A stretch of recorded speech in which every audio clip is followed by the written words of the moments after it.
Kapag sinabing tara, movie watching, unang pumapasok agad sa isip natin sinehan o kaya streaming platform like Netflix, Disney Plus, at iba pa. Kaso nga lang, medyo pricey and masyadong siksikan sa sinehan. And kung sa streaming platform naman, medyo maliit yung screen ng phone natin o kaya screen ng monitor kapag doon tayo manonood with tropa or kasama si crush. Ayun o. Kaya ang best option dyan pagsamahin natin yung sinehan feels at saka streaming platform sa pamamagitan ng isang projector. At yan papasok itong i-review natin na projector which is the Wanbo Bali 1. Kaya kung interesado ka, tara, pag-usapan natin. Okay, quick unboxing lang. Ito yung mga makikita natin. Nandito yung ating user manual. Sumunod naman dyan is yung ating power cable. And then meron din tayo ditong remote na kasama. Meron na rin tayo ditong extra air filter. And then lastly, yung ating mismong projector na kasama yung ating lens cap. And that's pretty much it. Okay, pag-usapan natin yung build and design ng projector na to. Yung first impression ko nung una ko na-unbox tong projector na to, nasabi ko agad na premium yung datingan. Kahit na may pagka-modern yung design nito, unlike sa ibang mga nakasanayan natin projector noon na talagang classic yung datingan. Solid white color lang plus yung ating built-in gimbal stand dito na kung saan pwede natin siyang i-rotate up to 200 degree. Kaya basic na lang mag-adjust ng height ng projection kapag manonood tayo ng movie. Magaan lang din, nasa 2.8 kg lang dahil plastic material yung ginamit sa whole body. Plus meron na din tayo ditong 1/4 inch screw hole kaya pwedeng ikabit sa isang tripod or kaya sa stand na supported at least 3 kg. At meron akong dalawang bagay na nagustuhan dito. Una, meron na tayo ditong separated power interface na kung saan yung ating DC port nandito na po sa gilid niya or dun sa mismong gimbal stand natin. As you can see, kapag sinaksak natin yan dyan, malinis lang yung dating, minimalist, and also hindi din siya mahirap i-tilt kapag gusto nating i-tilt yung projection. Walang kahirap-hirap kasi walang wire sa likod. Pangalawa, meron na rin tayo ditong included lens cap na kung saan makakadagdag ng extra protection sa lens ng projector natin. Dun kasi sa last Wanbo projectors na na-review natin before, wala po silang lens cap which is isa rin to sa pinaka-issue ko sa kanila noon na sana magdagdag sila para meron tayong extra protection. And guess what? Ngayon, nilagay na nila dito. Pagdating naman sa mga ports, meron na tayo ditong 3.5mm audio jack. Meron na rin tayo ditong HDMI 2.0 port. Pwede natin gamitin to as our second monitor or kaya extended monitor para sa laptop, PC or kaya Xbox if meron kayo. Pwede kayo maglaro dyan. And last, meron na rin tayo ditong USB 2.0 port. Pagdating naman sa features na meron tong projector na to,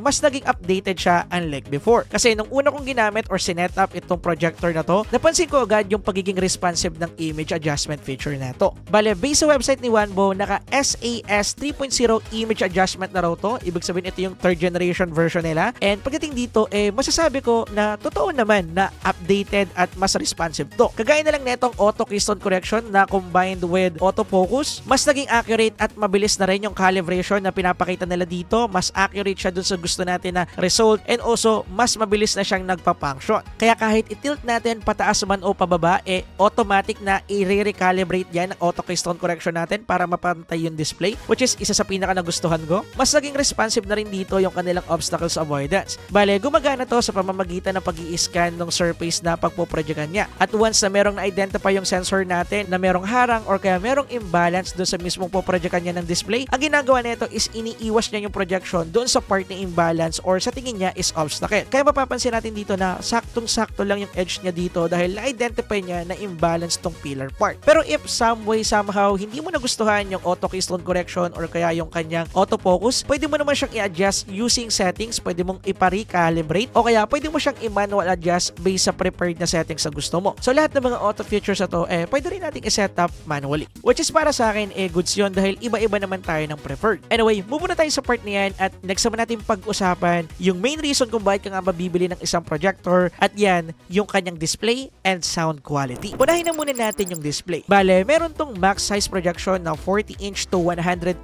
inch na merong Full HD Plus, 1080p resolution and 4K video decoding. Ang kagandahan sa projector na to ay naka Widevine L1 certification na tayo pagdating sa mga major streaming platform kagaya na lang ng Netflix at saka Disney Plus. Kaya makaka-sure tayo na HD or Full HD yung resolution na i-display neto kapag manonood tayo sa mga platform na nabanggit ko. Unlike sa ibang mga projector na walang Widevine L1 certification, matik nasa 360p lang or 420p lang yan. Kaya kung meron kayong projector ngayon at kapag nanonood kayo ng Netflix, napapansin niyo na pangit yung quality or kaya hindi ganong ka-sharp yung display, yun po yung reason. Anyway, pagdating naman sa max brightness neto, meron tayong 900 ANSI lumens, kaya meron tayo ditong bright display projection. So, kung gusto nyo siyang gamitin na bukas yung ilaw ninyo, pwede rin naman kaso hindi hindi na ganun kagandahan yung display. Mas okay kapag talagang fully sarado or fully closed yung ilaw natin. Kahit medyo merong pumapasok na konting liwanag, okay lang, viewable na viewable. I don't know nga lang sa tingin niyo sa camera ko dahil dito nakabukas yung isa kong ambient light para dito sa ating mismong projector para sa filming. Hindi kasi pantay yung HDR ng camera at saka ng mata natin. Mas advanced pa rin po yung mga lente ng mata natin kaysa dito sa mga cameras. But yeah, pagdating dito, kitang-kita naman natin na okay siya. Ang isa pa sa nagustuhan ko dito,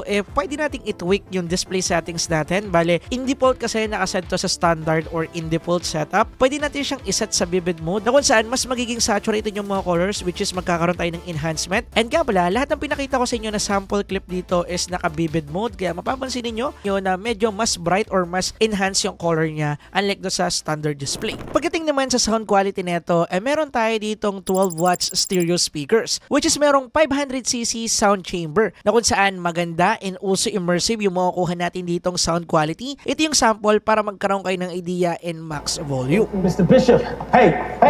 Oh, it's okay, Walker. Look, it's me, Noah Diaz. Sir, I think your boy back there is confused. He said our interview is canceled. Because it is.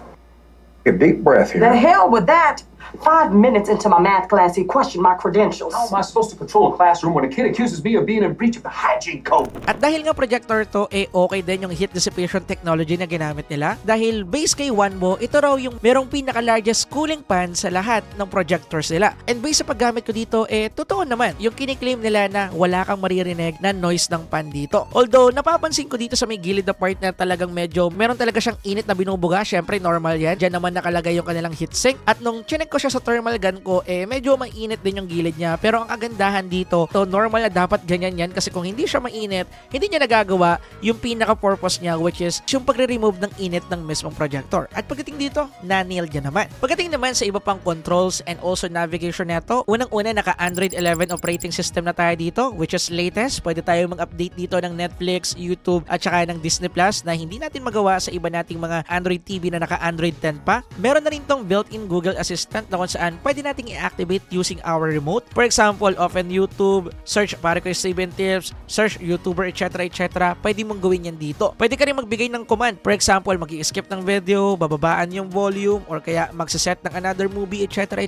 Pwede mo yan gawin dito. Just a basic Google Assistant feature lang. And then, meron din tayo ditong quick access settings sa kung saan pwede nating makita or gamitin yung ating mga AI display adjustment. Kagaya na lang ng auto keystone correction, autofocus, at kung ano-ano pa na na-discuss ko na kanina. And gusto ko lang i-point na yung pinaka napansin ko talaga dito sa Bali One, mas responsive yung remote nila ngayon unlike doon sa Wanbo Mozark 1 na nasa 20,000 pesos yung SRP na medyo meron pa ring delay. Dito, mas responsive siya ng bahagya kaysa doon. Pero pagdating sa Google Assistant, mas accurate na rin yung naririnig niya pero may delay pa rin talaga sa mismong output. Pero natural naman yun dahil AI based. And in overall, pagdating sa Android TV experience sa Android 12, goods na goods siya para sa akin. Mga dapat nyo pang malaman bago matapos yung video, supported rin nito yung Bluetooth 5.0 and then meron na rin siyang Wi-Fi dual band 2.4 and 5G GHz. And syempre, hindi pwedeng mawala yung presyo nito. Pagdating sa presyo nito, nasa 15,000 pesos lang naman yung pinaka SRP nito. Bale, kung i-compare natin to sa ibang mga projectors out there, di hamak na mas maganda yung pricing nito unlike dun sa iba. Kaya para sa akin, para sa presyo nito, palag-palag na to. And yung overall opinion at saka conclusion ko naman sa projector na to based sa review na ginawa natin, if naghahanap kayo ng projector na alternative sa Wanbo Mozark 1 Pro na 20,000 pesos yung presyo, definitely isa to sa pinaka marirecommend ko dahil pagdating sa display quality, the same lang po sila. And pangalawa, mas malinis siyang tingnan dahil nasa side na yung kanyang DC port which is okay na okay. And di hamak na mas maganto kaya pwede nating ilipat kung saan. Anyway, in overall, if naghahanap kayo ng isang quality projector, may magandang mga features, nasa mid-range level, quality high mid-range level projector, isa to sa marirecommend ko ngayong 2025. Anyway, dito ko natatapusin yung video. Iwan na lang kayo dyan ng mga komento ninyo or kaya kung gusto nyo bilhin tong projector na to, ilalagay ko yung link dyan sa description down below. Anyway, pag-usapan natin yung mga tanong ninyo and also komento about dito sa Wanbo Bali One. Anyway, yun lang. Peace.